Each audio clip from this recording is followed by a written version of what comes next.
So for lesson 2, we talked about just the different building blocks of geometry that you guys are going to need. We talked about how to name a point, line, and a plane. We talked about lines, segments, rays, and the definition of a postulate, which is a statement that we just assume is fact. Today, we're going to actually be talking, and then we talked about 4 different postulates. Today we're going to add some postulates. I'm going to give you several postulates that have special names, so those are the ones that I expect you to know the names of. But a lot of them are still very intuitive, so they should just make sense with what they are saying. And then we're going to be working with some segments and some postulates in practice. So let's get our definitions out of the way. First definition is distance. So I will be asking you to measure distance of segments. A distance is the absolute value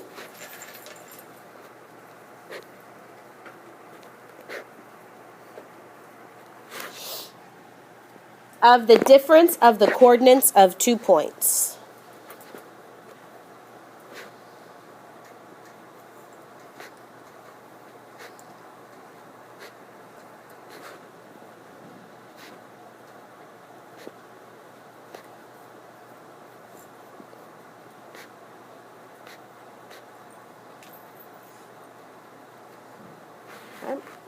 Ooh, that was not pretty. Sorry. It's hard. So for example, if I give you a line that looks like this, and it has points A and B, and when I say coordinates, I mean the numbers that are associated with these points, okay? So, and it's in your notes too, but if we have points A and B, remember points are noted by capital letters. We use lowercase a and b to represent the coordinates or the numbers of those points. And to find the distance between the 2 points, we take the absolute value of the difference. So segment AB is equal to lowercase a minus lowercase b, absolute value. So the distance between the 2 points is the difference between the numbers associated with the coordinates, but distance is always positive, so we take the absolute value. And in practice, you will have numbers attached with those.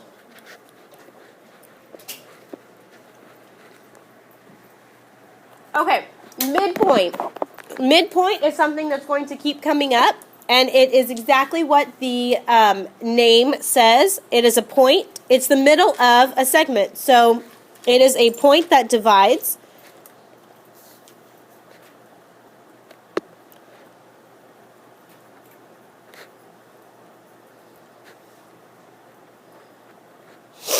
A segment into 2 congruent segments.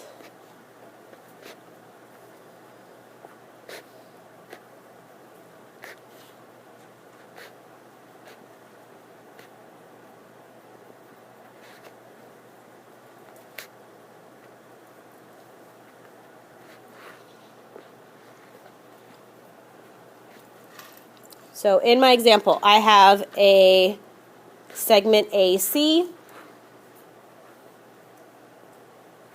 I'm going to call B the midpoint. I know that B is the midpoint because I can put a notation here. Have you guys seen this before? This kind of notation? Yes, no? Okay. In geometry, if with segment lengths, if you have 2 segments that have the same marking on the segment, it means they are congruent or the same length. So the fact that AB has 1 tick mark or marking on it, anything other segments that also have 1 marking mean that they are congruent to AB. So BC is congruent to AB because they both have 1 marking. Does that make sense? Okay, and we would call B the midpoint. We have a similar marking for angles when we get to angle measurements.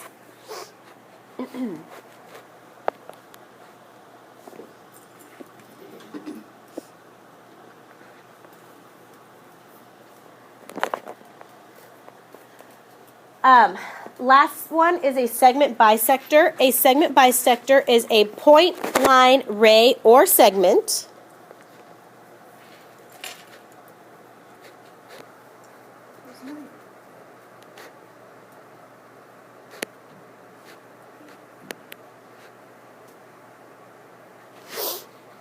that intersects a segment at its midpoint.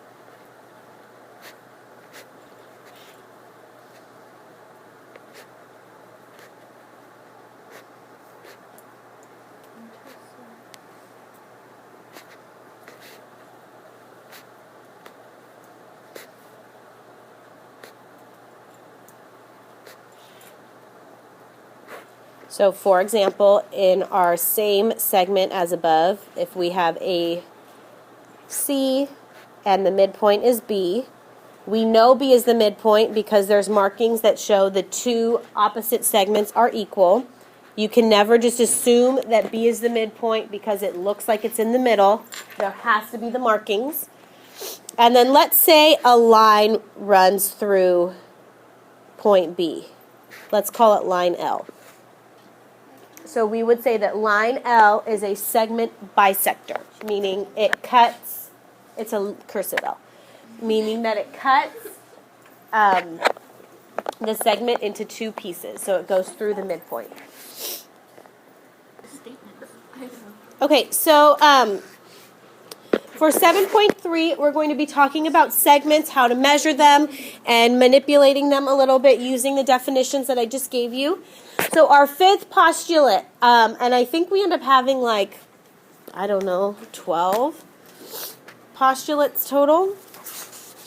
What does it come out to? Oh, this just looks like it's not going to 9. So we have 9 postulates, and we're already on 5. So we're already halfway through all the postulates for this unit. So the fifth postulate is called the ruler postulate, and it was a lot of writing again, so I typed it out for you. So let's read it together. Every point on a line can be paired with a real number. This makes a one-to-one correspondence between the points on the line and the real numbers. The real number that corresponds to a point is called the coordinate of a point. I would underline that. So the real number that corresponds to a point is called the coordinate of a point. The ruler postulate allows you to measure lengths of segments. So there's a little picture here for you guys of a ruler. Basically what it's saying is if I have a number line, A and B are the names of my points, but the number beneath them is the coordinate of the point. Okay, so the number that's associated with it. So we're going to just practice by measuring lengths to start. I'm going to do the first one with you, and then I'm sure you guys can handle it on your own. So for number 1, I want to find the length of ST, so this length right here. So I already told you to find the distance between 2 points. We're going to take the absolute value of the coordinates. So ST, and I want to point out to you guys also, when we are talking about measure, so when you are associating a length or a number with a segment, we do not put the segment symbol above it, okay? So when we're talking about the length between the 2 points, the distance, we just put the 2 points, ST. We don't have to put the segment above it, okay? So the segment notation is for when there are no numbers attached to it, so that in theory, we know we're talking about a segment.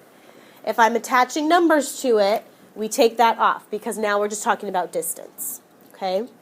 And we'll do the same thing with angles when we get there. So ST is equal to the absolute value of the coordinate of S, which in this case is -4. So the absolute value of -4 minus the coordinate of T, which is 8. So that's the absolute value of -12 And what's the absolute value of negative 12, guys? 12. Positive 12. So we say ST equals 12. I do want you to show your work. No, you cannot just count the measures. I know. You can use it to check your answer, but I want you to show your work. You can't So- count it anymore. Why is that? Oh, So what I want you guys to do is 2 and 3 for me really quick. Do we have to? Okay, AJ, what did you get for the length of UV? Okay, guys, thumbs up, thumbs down. I agree, I disagree. Okay, good. And Christian, what did you get for the length of SV? 18. SV, 18. Thumbs up, I agree. Thumbs down, I disagree. Okay, good. Any questions so far, guys? This shouldn't be too bad. Okay, so let's talk about the next part. Oh. Okay, so postulate 6, and this is one that you definitely need to know, and you definitely need to know the name of. So I would put a star next to it. It is the segment addition postulate. Here's what the segment addition postulate says. If 3 points A, B, and C are collinear, and B is between A and C, and then I want you to underline this, then AB plus BC equals AC. That should make sense. If I have AB and I add it to BC, I should get the full length of AC. Okay? So that's the segment addition postulate. You do need to know the name and what it says. Let's use it for number 4. So number 4, if EG equals 59, so that whole thing, and I'm going to write it in there, equals 59. What are EF and FG? So the first thing we have to do is figure out what X is. So I'm going to take segment EF, which is 8x minus 14, and add it to segment FG, which is 4x plus 1. And it should equal 59.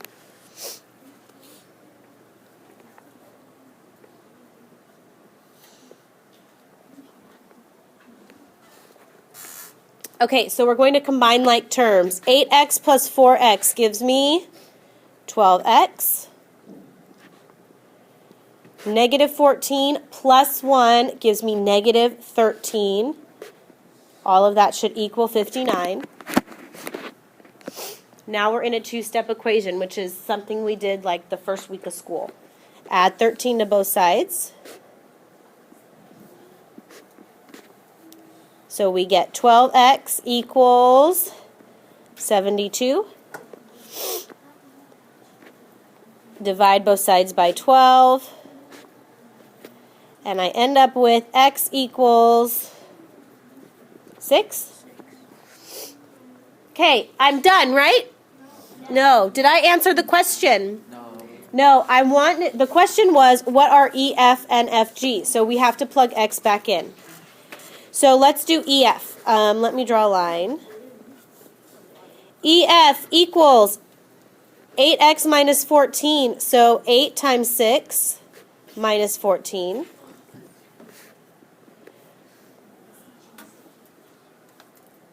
Eight times 6 is 48 minus 14, which is 24. So EF is 24. And I'm going to box that. That'd be 34. 34. Oh my goodness gracious. Thank you. I thought I heard somebody say 24, so I just went with it. FG is 4x plus 1. So 4 times 6 plus 1. 4 times 6 is 24. Plus 1 is 25.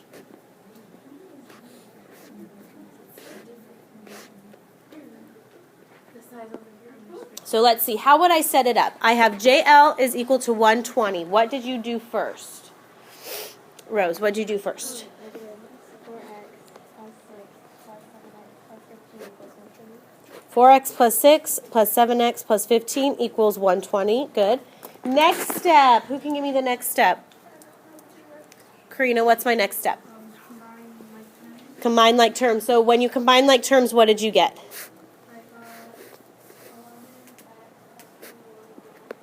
Plus 21 equals 120. Good. Okay, next step. What would we do after that, Dennis? What's your next step? I would do subtractive inverse. So what'd you get, Dennis? 11x equals 99? Okay. And then last step is solve for x. So Kiki, what'd you get for x? 9. Are we done? No, we have to plug it all back in. So you should plug 9 in for x to find jk and kl.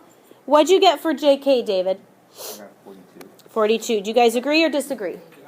Agree? Okay. And what did you get for KL, Mackenzie? 78. Agree or disagree? Okay, good. Okay, questions or concerns? All right. So, important thing that I want you guys to pay attention to. I will tell you right now, there is a question just like this on your test. It is a multiple choice question. Do you know what one of the distractors might be? Swapping them or not doing the work all the way. So, if number 5 was a multiple choice question, 3 of your answer choices are going to be 9, 42, 78, and then probably like 100. You know, like something random. These 3 are all parts of the process for solving the problem. Do you know how many of you are probably going to choose number 9? Or choose 9 as your answer? I hope none of you do. Okay, I'm telling you right now, read the question. Okay? Sometimes I might ask you to solve for x. Sometimes I'm going to ask you to solve all the way. Okay? But I guarantee all 3 of those answer choices will be there. So be careful. Okay, so congruent segments. When numerical expressions have the same value.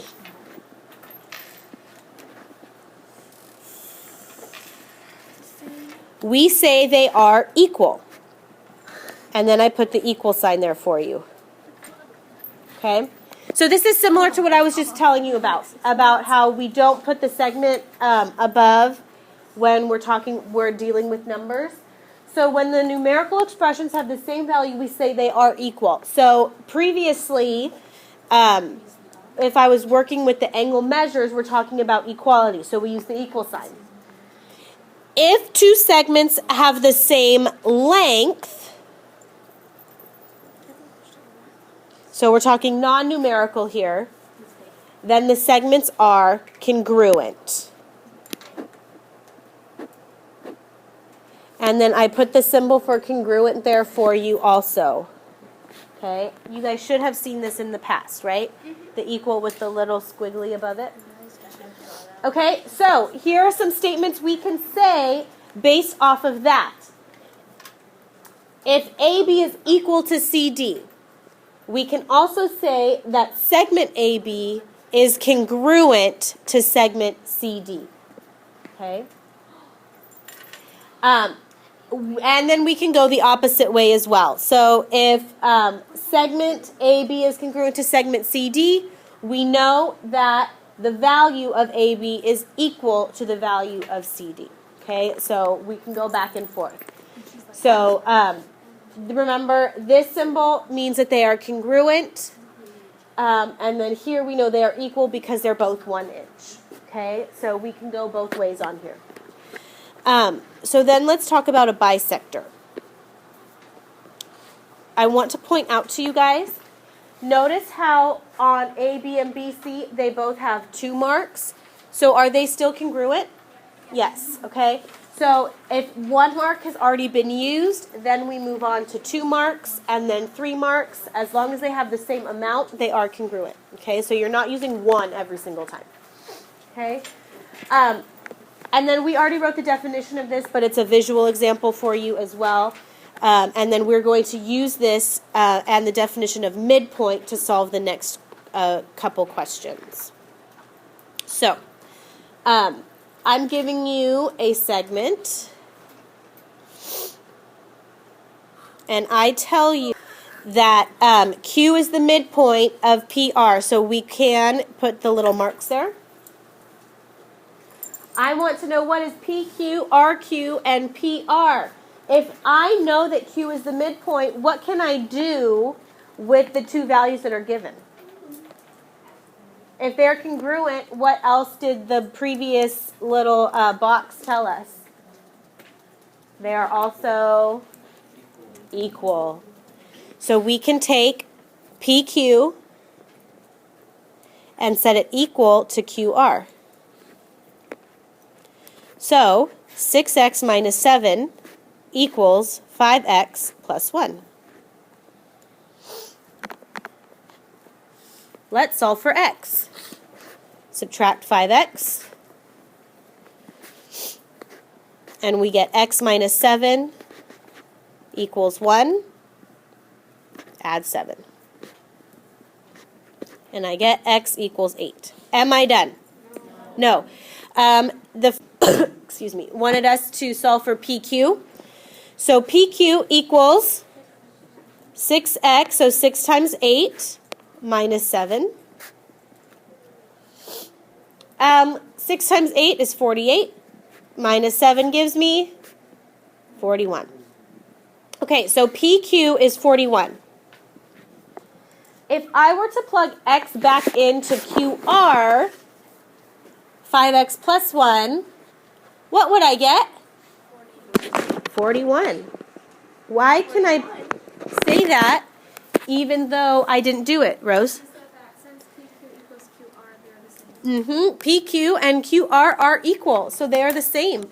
So what does that mean PR equals? 82.